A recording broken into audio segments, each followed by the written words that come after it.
po yung ano ko ngayon. Makita. Ito po yung makita. Ngayon po ipakikita ko sa inyo ang paano to gamitin at kung gaano ka-powerful to.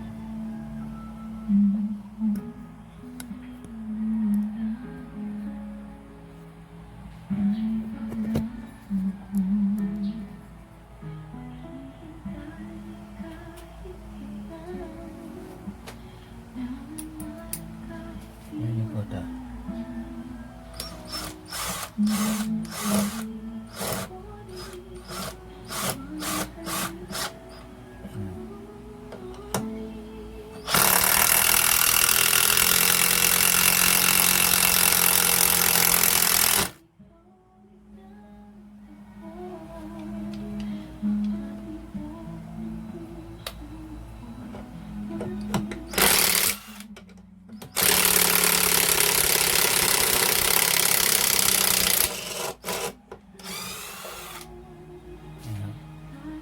Makikita nyo diferensya ng dalawa.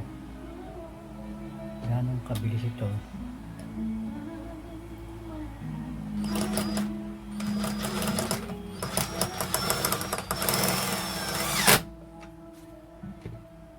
Wapaw tayo ng isa.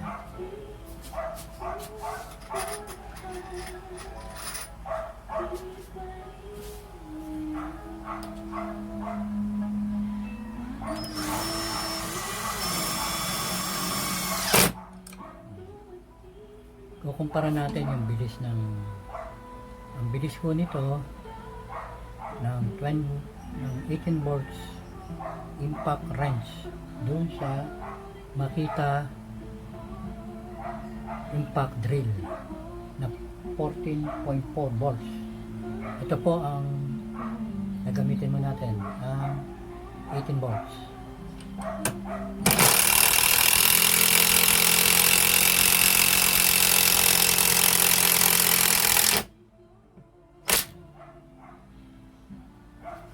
Try naman ho natin yung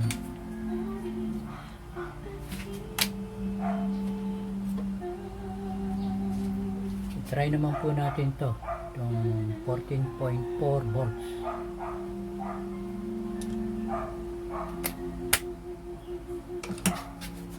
Tingnan nyo ang diferensya. Oops.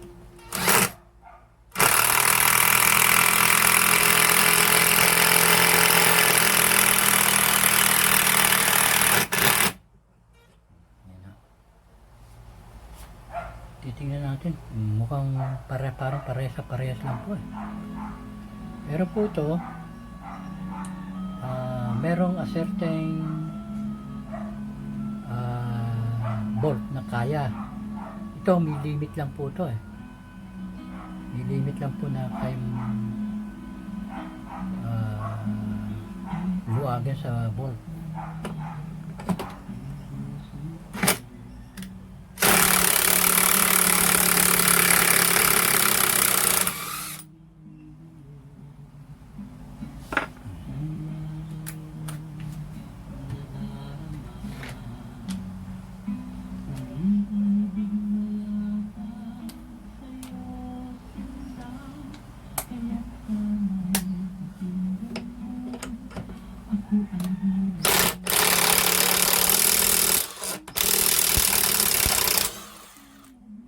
Pero mas mabilis ito. Mas malakas talaga. Itong LXT nito. Mas malakas ito talaga ito. Yan. Ngayon ho, meron pa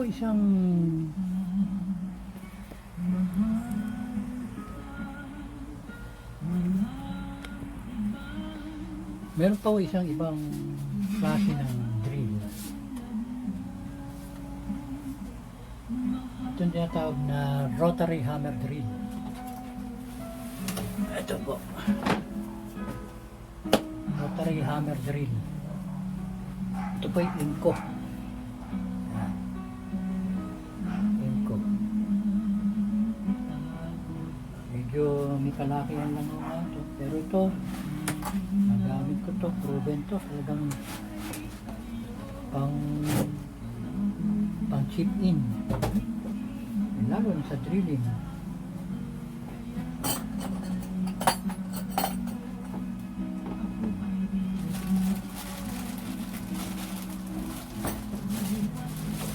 Ito po. Ito masyadong napagagamit. Minsan ko pa lang po nagagamit ito.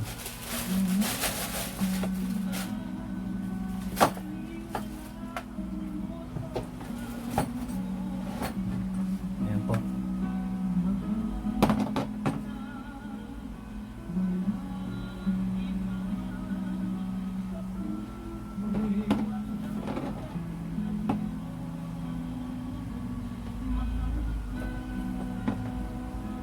Sasaksak, testingin po natin.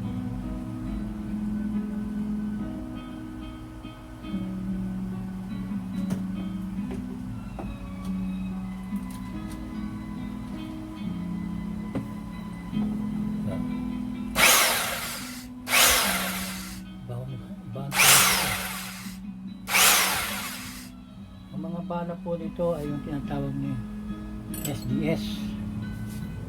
Ito yung mga bala, ibang dulo nito eh.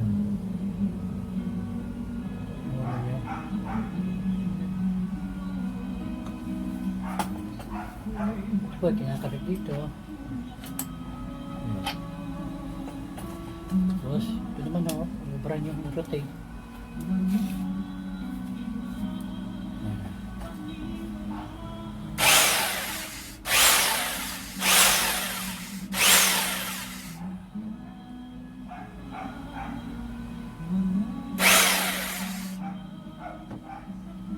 Tapos o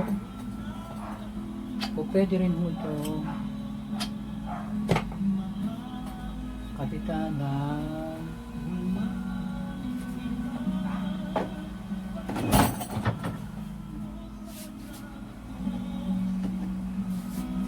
nahihirapan mo.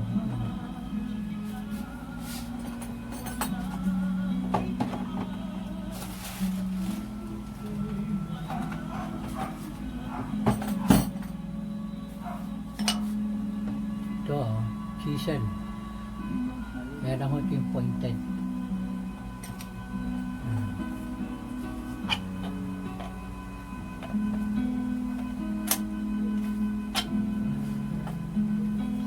Ito, ang kagaya nito, switch naman ho ninyo rito.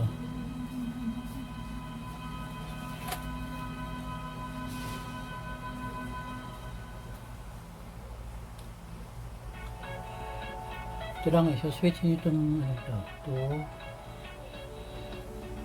hammer. Yun. Switch lang ito. Then makikita mo ninyo, tingnan nyo ha. Hindi.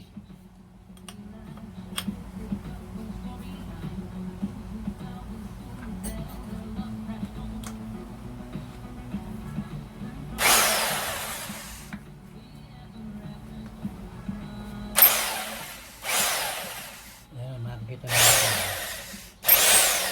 Hindi siya umiikot, pero nagbabibrate.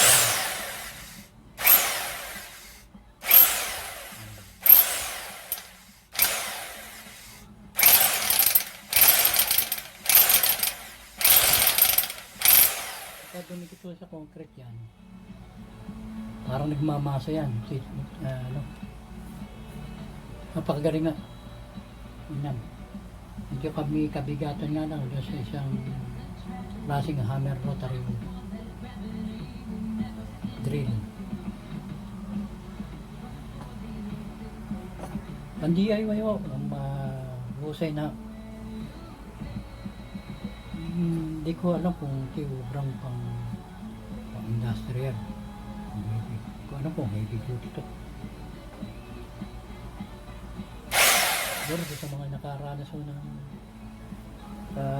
yung mga ibang meron ho nito, alam ho nila kung ito yung heavy duty ba. Mga kasama, pagpamanhin po ninyo ha. Kung meron man tayong konting pagkukulang o maling impormasyon na ako na ibibigay, Ito yung sa dahil lang, hindi naman ho talaga ako professional na power tool user. Kundi, hindi naman po ako nasa construction. Talagang pan DIY lang po. Ang kahiligan lang po ng inyong abang lingkod na mag-ipon ng gamit para lang sa pansarili. Yung para bang hindi na ako nanghihiram. Kaya nga ba? Ang sarili lang po. Hindi naman po ako professional talaga na carpintero. Hindi po ako professional na mekaniko. At lalo naman po hindi ako electrician. Pero marunong po akong may konting knowledge po sa paggagawa ng mga bagay na gano'n. Kaya naisipan ko na magpundaw ng mga gamit na maaari kong kailanganin pagre-repair dito sa aming bahay. Yun nga lang ho, minsan, yun, nadami. Nadami ang sa harap ng isang piraso lang, nadami. Naging kumbaga sa parang nagkaroon ng addiction sa pagbili ng power tools. Yan po. Mga kasama, maraming salamat po sa